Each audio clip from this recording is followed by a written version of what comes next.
entitled Forgiveness. I'm excited to hear what you got to share. Give it up for our wonderful fearless leader.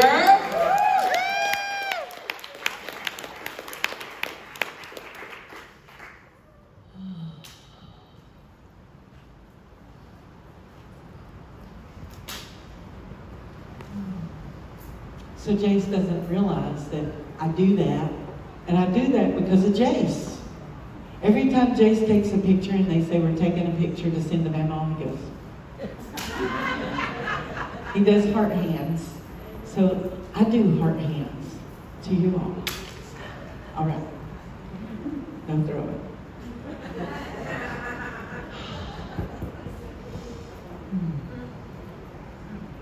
Forgiveness. Forgiveness is the greatest gift that you can give yourself. So forgive everybody. That's from Maya Angelou.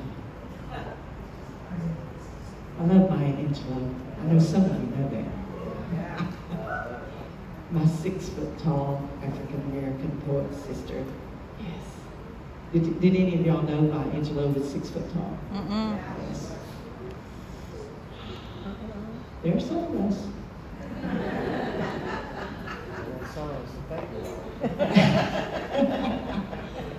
And forgiveness. Forgiveness is so powerful. It is the truest way to a happy life. Forgiveness is the surest way, and my hairspray, I lost my hairspray. The humidity, I lost my hairspray. Forgiveness is the surest way to feel that oneness with Source.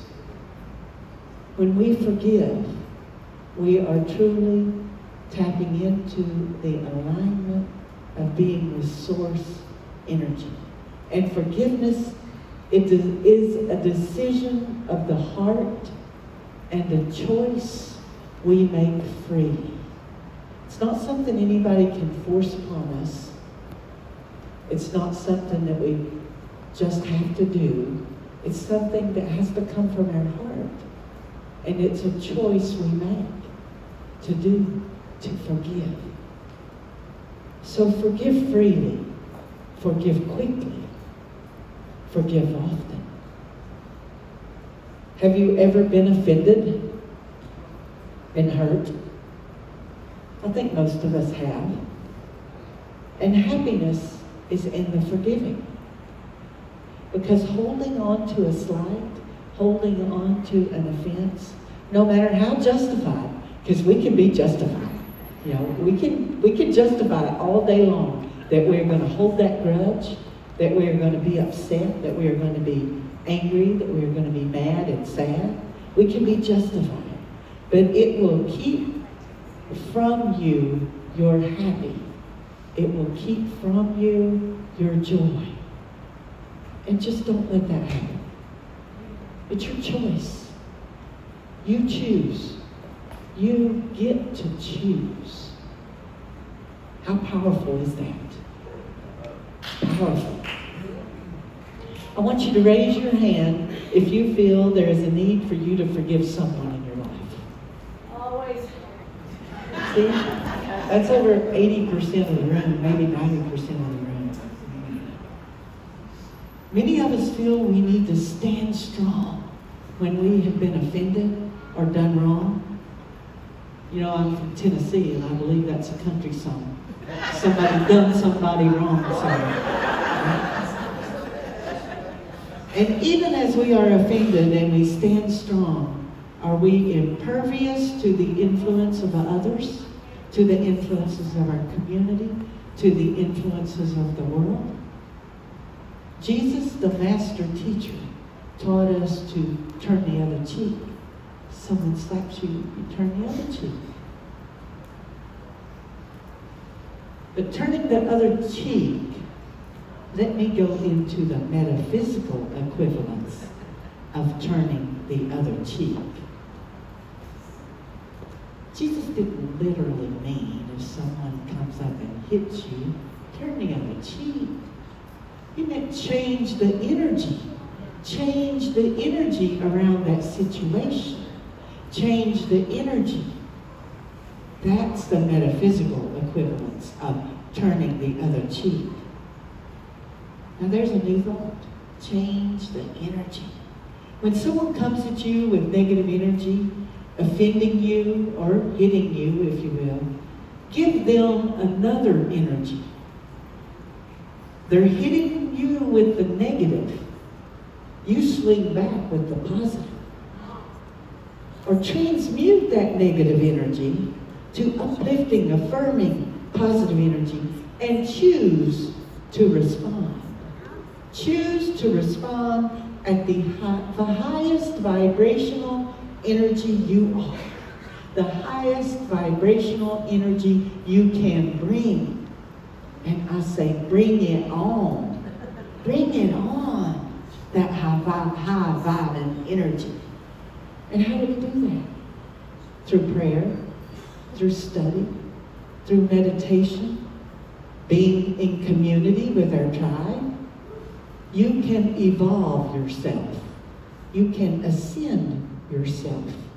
You can grow into your spiritual beingness. Vibrate at your highest level. And then, just then, you shall become impervious. And I said, are you impervious?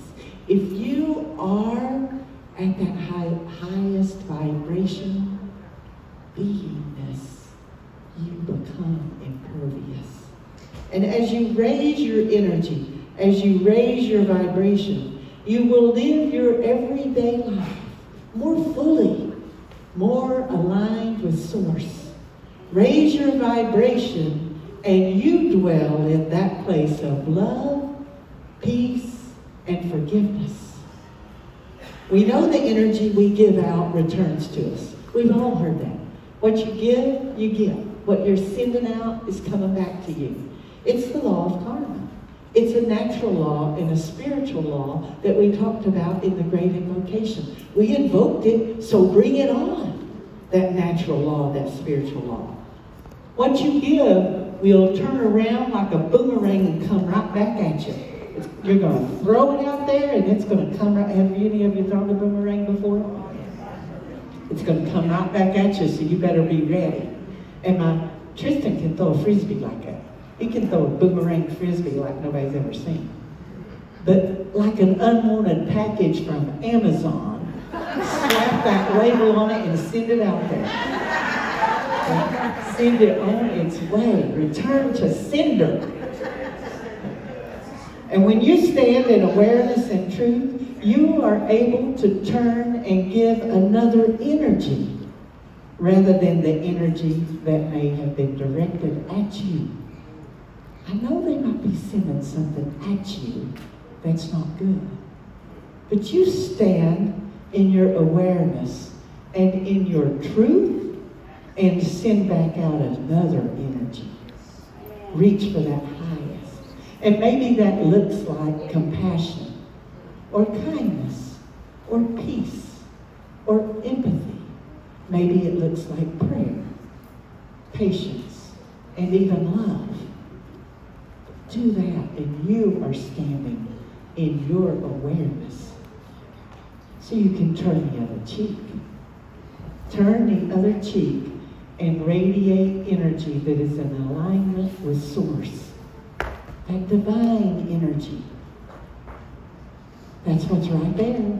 It's what's right there within you. That divine energy of Source. Radiate that out. And when you radiate that out to the world,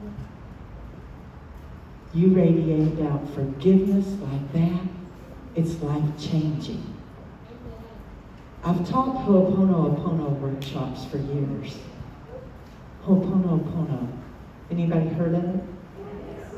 It's the Hawaiian indigenous people's practice of forgiveness and healing. And it is all that.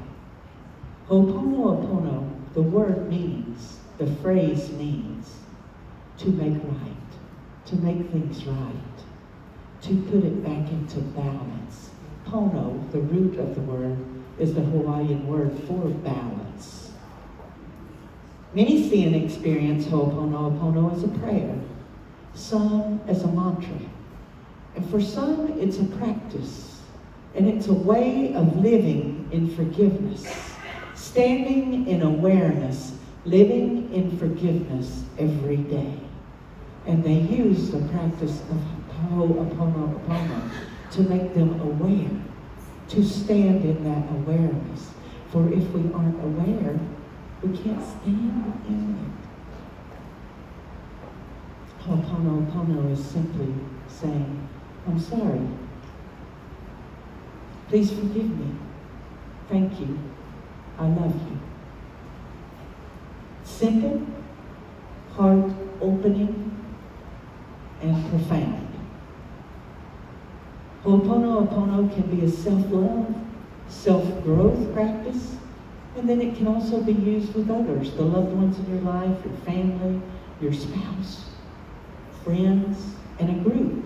I've taught and used Ho'oponopono as a team-building practice for businesses, and it works very well when everybody on a business team is focused on forgiveness and focused on standing in awareness of what they may have done rather than blaming someone else. It can change a company's culture and change the prosperity and abundance. The first step of Ho'oponopono acknowledges that a problem exists. I'm sorry. For we must first acknowledge a problem exists before we can do anything about it. I'm sorry. I'm not saying we have to forget about it. John F. Kennedy said, forgive your enemies, but don't forget their names.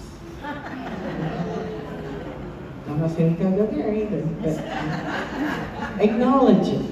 Come into the awareness and make a conscious choice to move on, to move forward. Because it's better to come into balance and forgive rather than carry the burden of blame or guilt. Because they get so heavy. They are heavy. Forgiveness requires both our attention and our intention. And I know you've heard me put those words together before. It's what life's all about. Intention. What is our intention? And what are we putting our attention on? Because when we set our attention or our awareness to forgiveness, and then we intend and choose to forgive, we become free. Like the weight that's been silently sitting on top of you, weighing you down, has been lifted. Isn't that a great feeling when you get to that place? You're living intentionally when you get there. And intentional living is about making the decision every day to live the life you want most. Are you living intentionally? Living that life you want most? That happy life I mentioned earlier. Let it be yours because it's your choice. When you make that choice, no one can keep it from you. It's not anyone else's responsibility to make you happy. It's got to be your choice to live happy. Ho'oponopono can be a tool for you. It can be that tool that you use to get to that intentional living. Using it as a mantra with a mala is a great way to get started. I've taught mala classes for years, how to use a mala. And even with the mala bracelet that you get here at Unity of Gulfport, that can be your Ho'oponopono tool to say. So you charge a mala. So you see mala necklaces. It has 108 beads. 108 beads. So to charge a mala with an intention, you say a mantra 40 times around. So that's 108, but you only get credit for 100 because those extra 8 beads are for the humanness of us that we might miscount. So we count extra to make sure we got 100 in. So you count that mala 40 times. And once you counted it 40 times, you have infused and imbibe that mala with that intention. So you see, some people have multiple malas on, and you think, why do they need that many? Because maybe one is their ho'oponopono, their forgiveness mala. Maybe one is their abundance mala. Maybe they have infused that energy in that mala. Maybe they have an aventurine green mala that is their prosperity mala. Maybe they have a yellow citrine mala that is for their taking their power, for living in self-confidence. But you have different malas for different reasons, because you've infused that energy in that mala. So after you've done the work, the 40 times, then you wear that mala. You don't have to keep doing the mantra, because it's charged with that. So every time you put it on, you are putting on a blanket of that energy.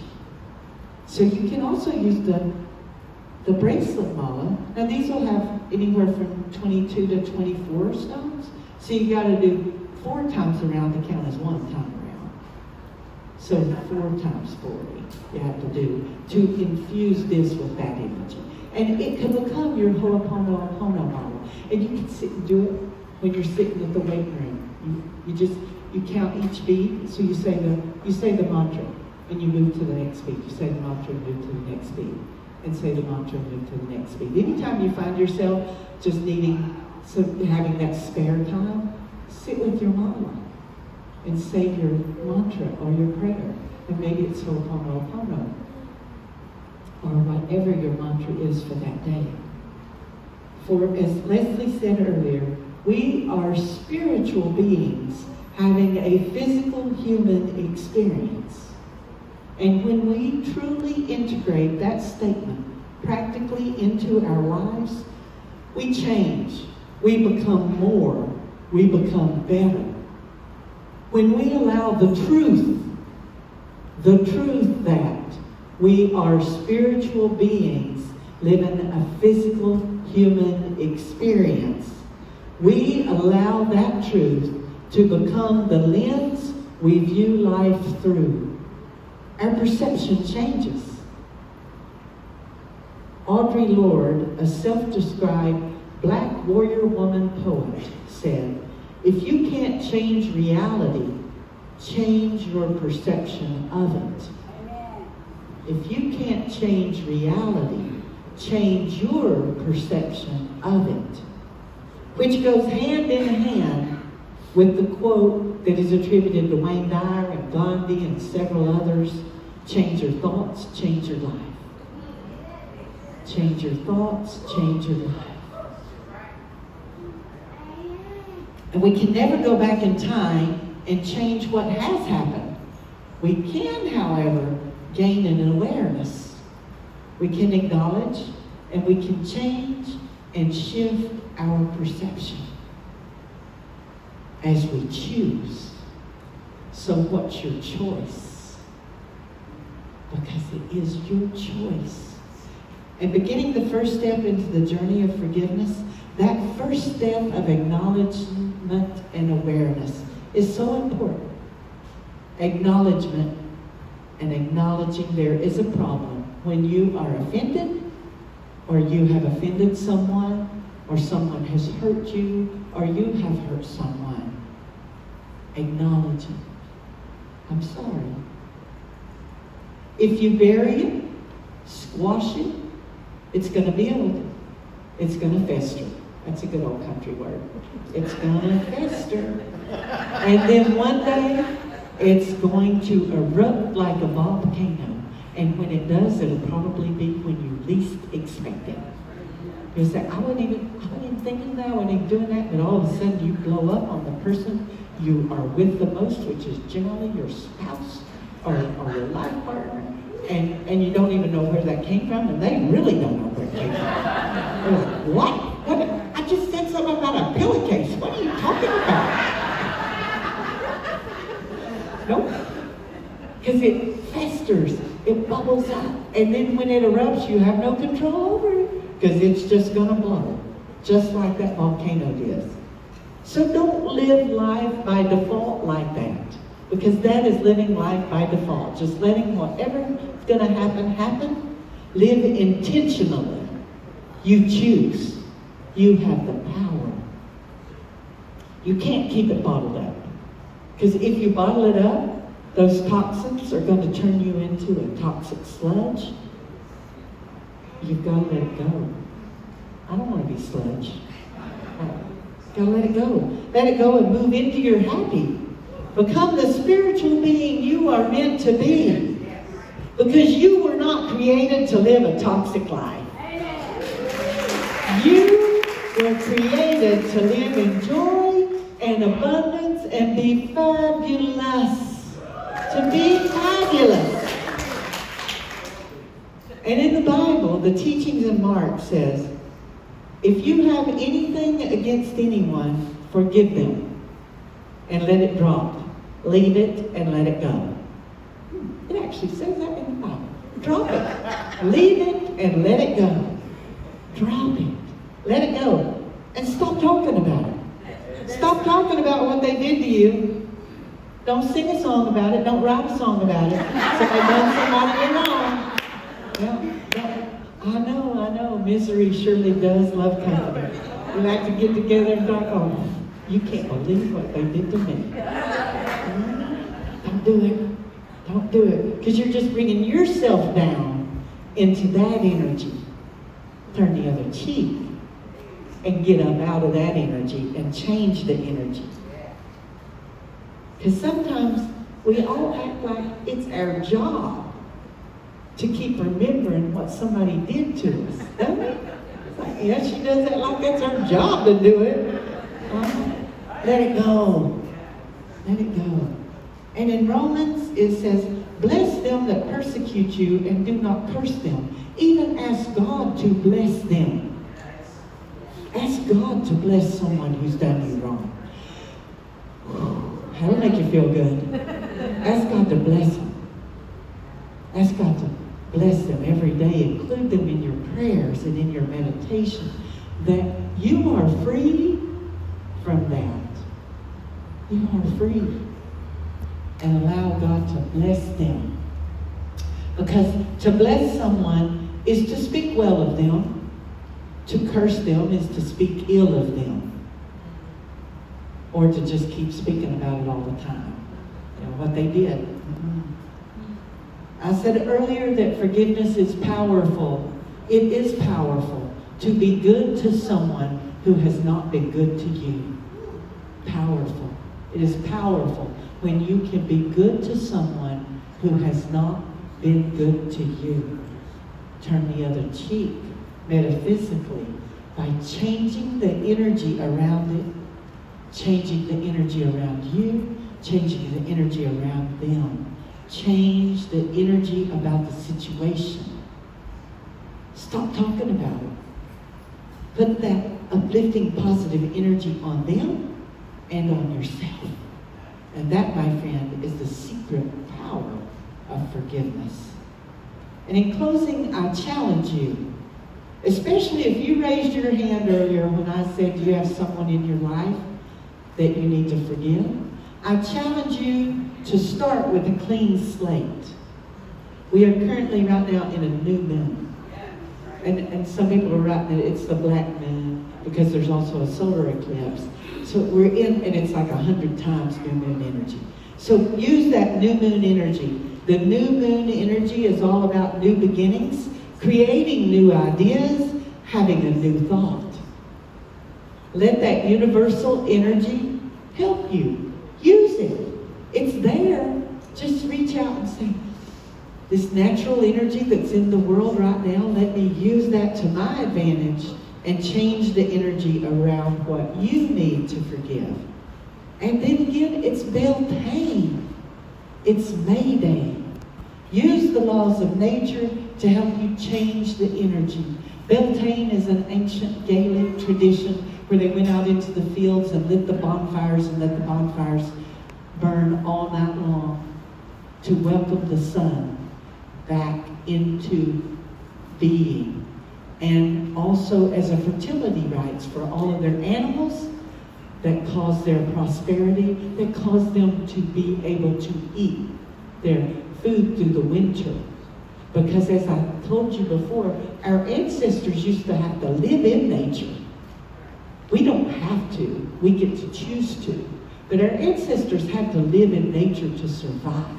So that's why all of those nature celebrations, like the equinoxes and the solstice and Beltane and Samhain, those are so important because they were living it. They were living in nature and living with the natural rhythms of the seasons and the natural rhythms. So allow yourself to use all that energy that is Beltane, that is the new moon, to have a new beginning with a clean slate of forgiveness. Let your hashtag be hashtag living my best life, hashtag living my best life. Don't let that just be some random or trending hashtag on social media. Let it be your choice. Let it be your choice, for it truly is your choice. Choose an intentional life. Choose a happy life. Forgive freely, forgive quickly, and forgive often. And so it is. And so it is. Get up for Reverend